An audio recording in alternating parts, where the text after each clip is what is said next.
Peace through strength.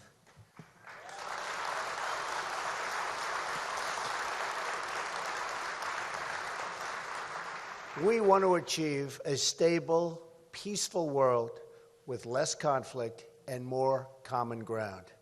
I am proposing a new foreign policy focused on advancing America's core national interests, so important, promoting regional stability, and producing and easing the tensions within our very troubled world.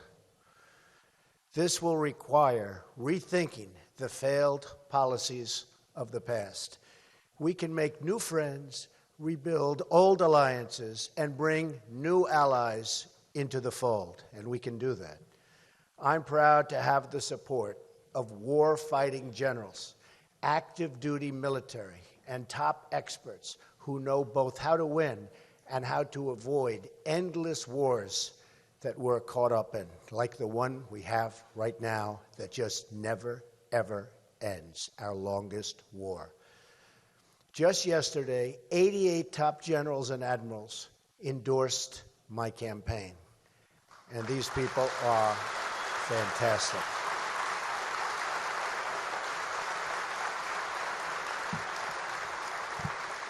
Thank you.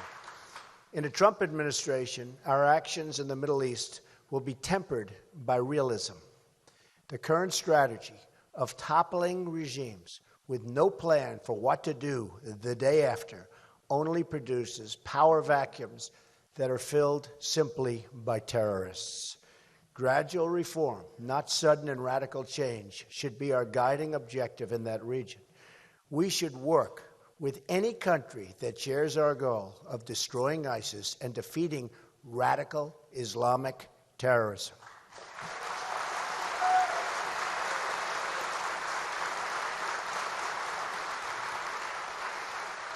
And we're going to form new friendships and partnerships based on this mission and this mission alone.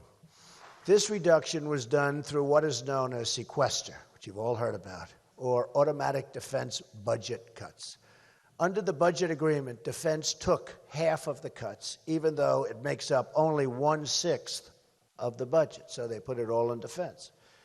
As soon as I take office, I will ask Congress to fully eliminate the defense sequester and will submit a new budget to rebuild our military. It is so depleted. We will rebuild our military.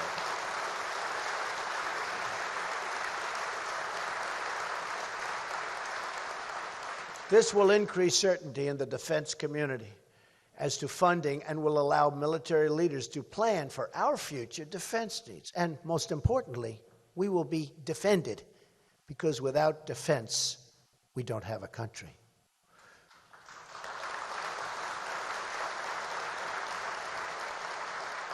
As part of removing the defense sequester, I will ask Congress to fully offset the costs of increased military spending.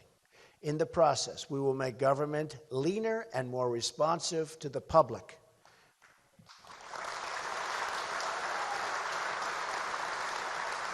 One of my first directives after taking office will be asking the Joint Chiefs of Staff and all relevant federal departments to conduct a thorough review of United States cyber defenses and identify all vulnerabilities. And we have to do that immediately, including to our power grid, our communication system, and all vital infrastructure.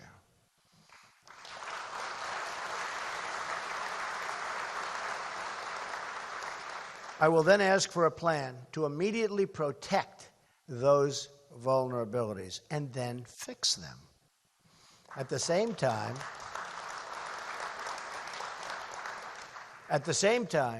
we will invest heavily in offensive cyber capabilities to disrupt our enemies, including terrorists who rely heavily on internet communications.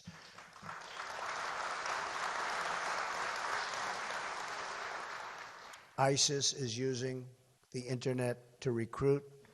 ISIS is using the internet to intercept and do all sorts of things to our country. We have to be many steps ahead of them, and we will be.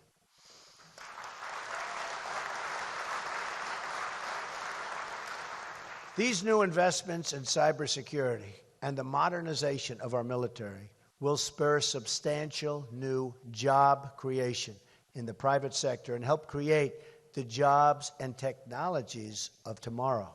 That's what we have to do. America must be the world's dominant technological powerhouse of the 21st century. And young Americans, including in our inner cities, should get these new jobs. Through training, through education, it will happen.